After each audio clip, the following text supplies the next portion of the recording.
Hey, hey, hey! My name's Helion this Cryptid, or Nephilim if you'd prefer. Welcome to my cozy corner of the internet. After reading this one-shot, I knew I had to ask to dub it, so I am so excited to announce that this is a real James Bond type written by Hybrid Empress on AO3. Before we begin, here's the summary of this one-shot. Just because Present Mike was the English teacher at UA didn't mean that Eraserhead couldn't speak it too. But when Present Mike spoke English, he spoke it with an American accent. He had learned from his mother, and when Eraserhead spoke English, he spoke it with the posh contemporary accent of his British tutor. The first time Class 1A ever hears their homeroom teacher speak English is during an undercover mission, and the kids simply can't help but find it hilarious. Now I implore you to sit back and relax whilst I read to you.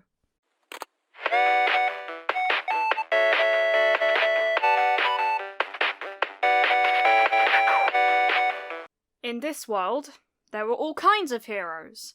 Some of them were powerful and flashy like All Might and Endeavour, able to take on and defeat villains twice their size and still manage to reduce damage in the area to the minimum.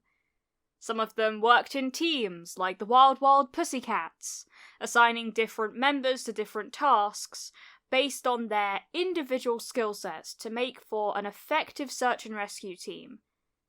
But when Eraserhead did hero work, there was no glitz and glam. No ultimate move with a quotable catchphrase for the media to turn into a soundbite. When Eraserhead did his work, it was usually underground and alone. All things considered, Eraserhead was more of a glorified private detective than what most people considered a hero nowadays. When push came to shove, he could swing better than a good 90% of Mustafu's daytime heroes. But he was a teacher now. His kids needed him. He wasn't dumb enough to go into jobs big enough to keep him out of school the next day. He didn't care about the fame, the popularity, or the money like many other heroes did. The only thing he cared about was keeping his city safe from things that go bump in the night, and then getting to his classroom at 8 a.m. sharp so that his students could start the day. This meant that a lot of his work was undercover. He was an informant. He slipped into some of Japan's grittiest groups and gathered information, like he was talking to old friends. He set the other heroes up for success, telling them the details about quirks and hideouts and how much of whatever kind of illegal trade they were making. Then he would slip away before the raid, or he would cleverly change sides in the middle of it all. And because his identity as a hero was almost completely anonymous, it didn't require much effort at all for him to disguise himself. He looked just like any other typical Japanese man did. And he could look just as sinister as any villain. Really, he made his job look just a little bit easy too. Though since his appearance on national news right after Bakugo Katsuki's kidnapping, he'd had to change things up a little. Eraserhead stayed away from cameras for a reason. He hated the paparazzi and the press. He didn't feel the need for his face, his name, or the work he'd done to be televised. To have his face and voice broadcasted for the whole country to see would also be a huge blight on his undercover work. This was how he knew that everyone in the country, hero, civilian, and villain alike, had watched his public apology that day.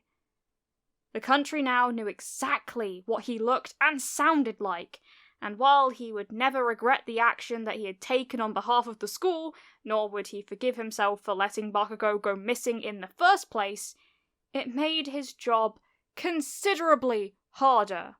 Changing his face was nothing. He could always style his hair a different way, let his beard grow out, wear an eye patch, let Hisashi do some light makeup work. He would still look plain enough to pass without a trace. The voice, however, was an issue. Vocal training was Hisashi's expertise, and not by any means Shota's. Even speaking in dialects that he wasn't used to was a struggle for him. let alone changing the way his voice sounded completely. He wasn't an actor, though he could at least speak a few other languages relatively well. There was one fundamental difference between the English that Hazashi spoke and the English that Shota spoke. When Hazashi had learned English, he had learned it at the same time that he learned Japanese, growing up in a bilingual household and taught by his American mother. When Shota had learned English, he had learned it in elementary school by a private tutor hired by his parents, and his tutor had been from England. When Hazashi spoke English, he spoke with an American accent from one of the northern states. When Shota spoke English, he spoke with a British accent, and a very well-practiced contemporary accent at that. Now, something like this wouldn't normally be so remarkable, except for the fact that Shota found it incredibly difficult to switch back between his Japanese accent and his British accent when he was speaking both languages around the same time. This made for an interesting character, and one that he could spin in his favour. He could just pretend to be a British man of Asian descent, who barely spoke Japanese, and most people who knew English would just start speaking to him in English to save the trouble. Yes, even most of Japan's darkest, most underground gangs still had at least some sense of courtesy in them. The Shiei Hasaikai was the biggest Yakuza family that roamed the streets of Japan, but they weren't the only Yakuza family still left around. With the League of Villains becoming so bold and taking up the spotlight, there were plenty of other villainous groups who wanted their share of control in the underworld. While the Night Eye Agency had taken up the reins on investigating the Shiei Hasaikai, other heroes and agencies had started to go after the smaller groups. Shota had been put in charge of investigating a long-forgotten Yakuza group called the Yahikawa Gumi. He turned himself into a real James Bond type. He shaved his face, covered up the scar underneath his eye, and trimmed his hair until it was just above his shoulders so that he could slick it back. He wore a black suit accompanied by a black bow tie. He was decked out with all the bells and whistles, a laser pen, hidden blades in his shoes, a wristwatch that could function as a supercomputer. His alias was an arms dealer from Europe, trying to make connections in Japan, promising he could sell weapons that were highly difficult to obtain in Japan. Thankfully for him, he had UA's support course at his disposal, and Hatsume Mei, the support course darling, was very good at doing two crucial things: keeping secrets and making incredibly realistic dummies of any piece of equipment she laid eyes on. The thing was, though, that Hatsume never knew where her replicas were going after she made them, only that a pro-hero needed them as part of information gathering. In fact, students were never informed about any undercover work their pro-hero teachers did. If a mission brought about the need for a substitute or a day of cancelled classes, the students were always directed elsewhere, always given something else to think about, and always told that their teachers were feeling a bit under the weather and would be back in a few days. Other than that, students were kept out of the hero work that their teachers performed at all costs. In all the years that UA had been in operation, this hadn't turned into a problem. Once! Sure, students got wise and found out that if their teachers were sick, it usually meant that they were on a mission that was more important than teaching class. But that wasn't enough information to potentially compromise a mission, especially if the students weren't anywhere near where the mission was taking place. But Shota's class this year had already been full of surprises. So what was one more on the pile? The first-year students were being allowed to do work studies in light of the attacks that had happened at UA this year. The intention was to make the students stronger and to give them more real-life experience to prepare them in case they were to face more danger before they graduated. When the students were at their agencies of employment, they were under the care and order of their employers, The school and the teachers of the students had very little to do with the students' work studies, if anything at all. Unfortunately, that meant that Shota had no idea that the Night Eye Agency, along with several others, were currently investigating different Yakuza groups and their ties to the Shiei Hasaikai, and that the work-study students were very much expected to be involved in raids of said groups. I can get you about 100 of them on the first shipment. Any more than that will be too risky with how small my team over here is. Unless, perhaps you are willing to pay a bit more for them, or lend me some of your people. Eraserhead, cover name Ashton Watts, or Hound Serpent, was in the middle of a rather tense negotiation when the raid began.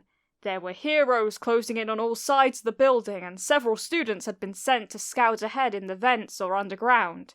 In their positions, they were told to wait to move until Lemillion gave them their cue. But that meant listening to the conversation from underneath, or watching it transpire from up above. Deku, Uravity, and Froppy were approaching from below. There were several grates on the floor of the warehouse that led into the sewers below. Looking above the grates offered some visibility, but the students had been instructed to stay hidden so that they wouldn't be spotted. This also meant they had to be silent. All of them only spoke a little English and couldn't entirely understand what was being discussed, but all of them knew one thing. The first voice they had heard in the conversation sounded extremely familiar. It was just that none of them could place their fingers on who it was. Believe me, I perfectly understand the hesitancy. But you should know as well as I do that this kind of transaction requires a bit of give and take. There was the voice again. Deku glanced between Uravity and Froppy, wondering if they could catch his meaning by facial expression alone, wondering if they thought the same thing that he did. When they caught his glance, they looked at each other and then looked back to him, furrowing their brows, nodding. Whoever the primary negotiator was, they had encountered him before. Was the League of Villains involved here after all?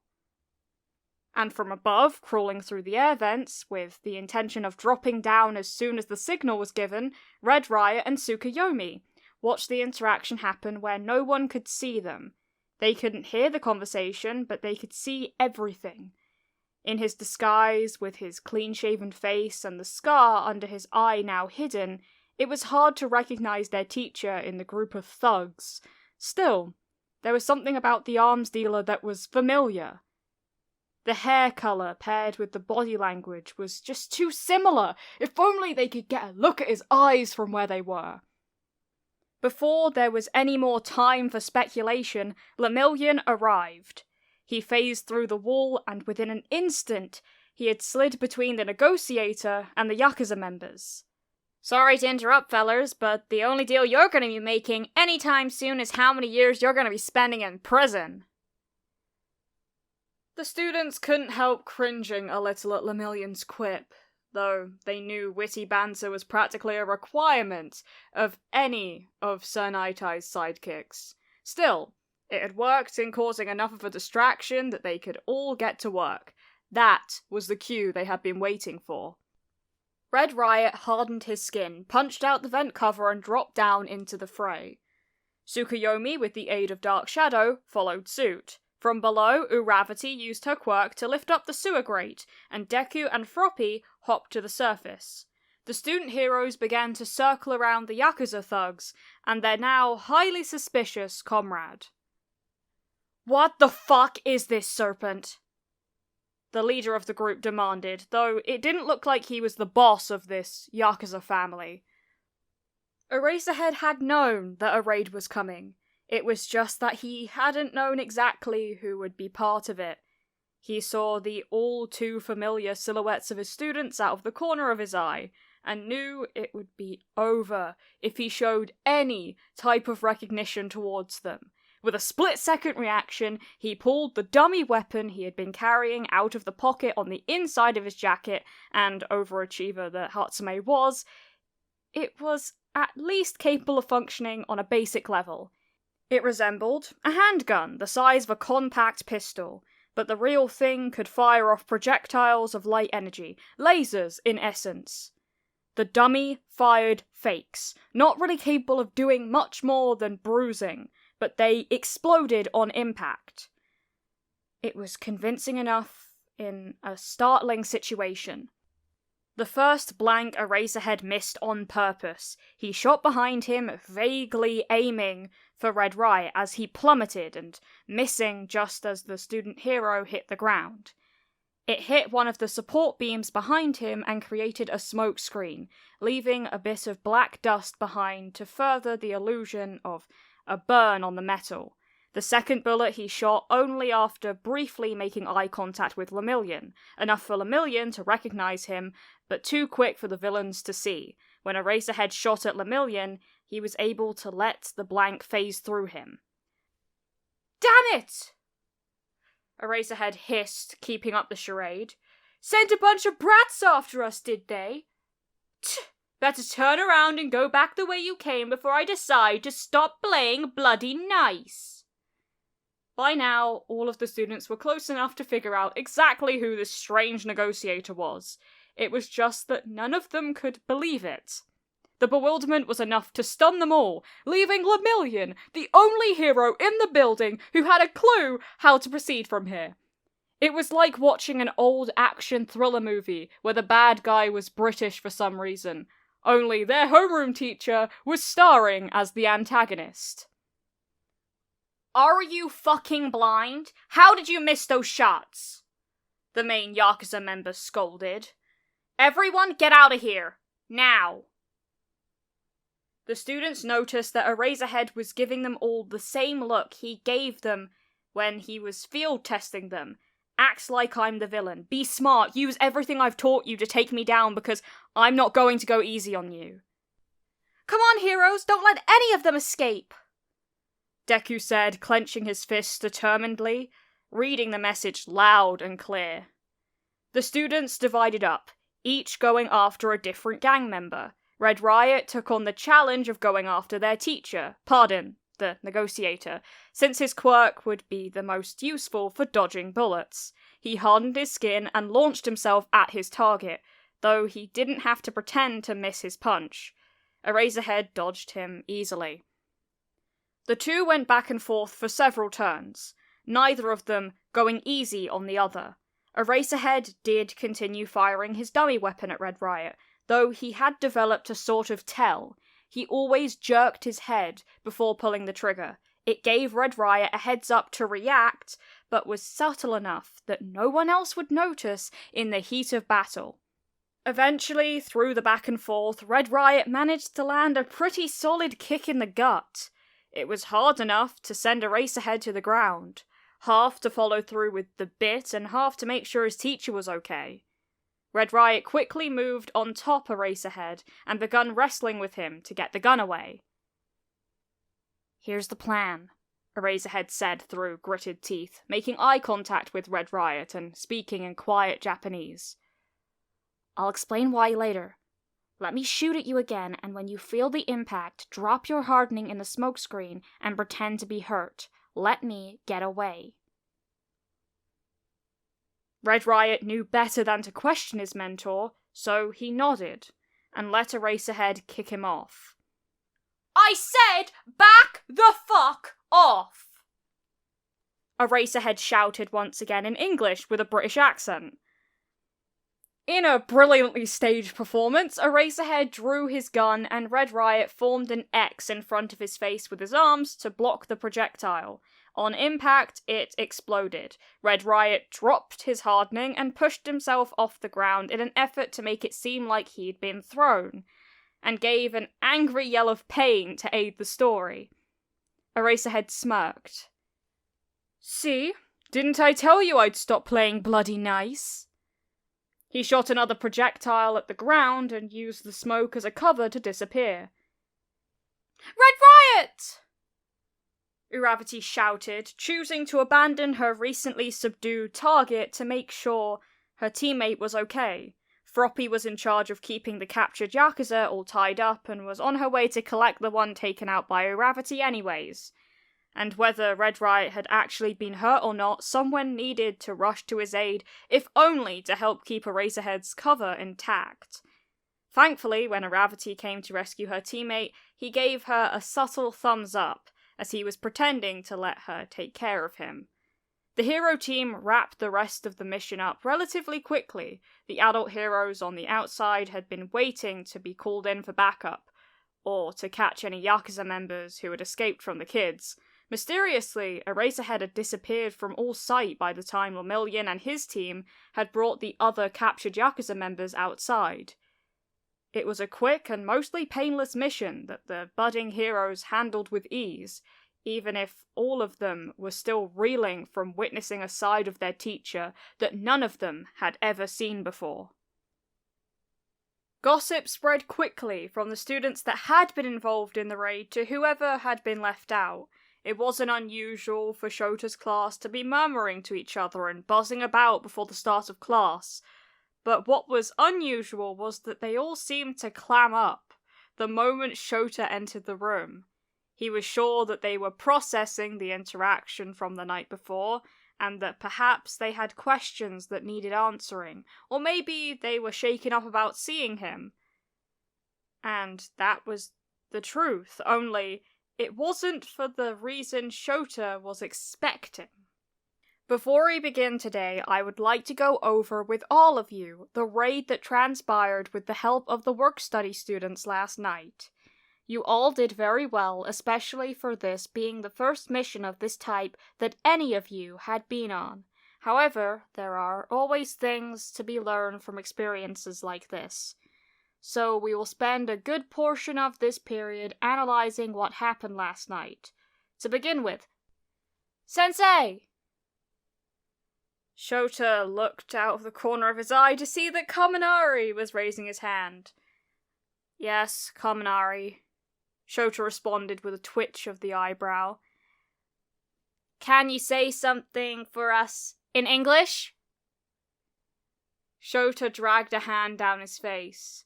Yamada-sensei is your English teacher, not me, he responded, though he did indeed say it in English. There were a few snickers throughout the classroom, including from Kaminari. No, I mean can you say this? Kaminari asked, then said in very rough English with an American accent like his actual English teacher had, I'll always come back. There was more laughing from the class, this time manifesting as full-on giggles instead of snickering from before. Shota gave them the face that meant I absolutely do not want to know. Moving on, he said, speaking in Japanese again. He was met with a chorus of groans.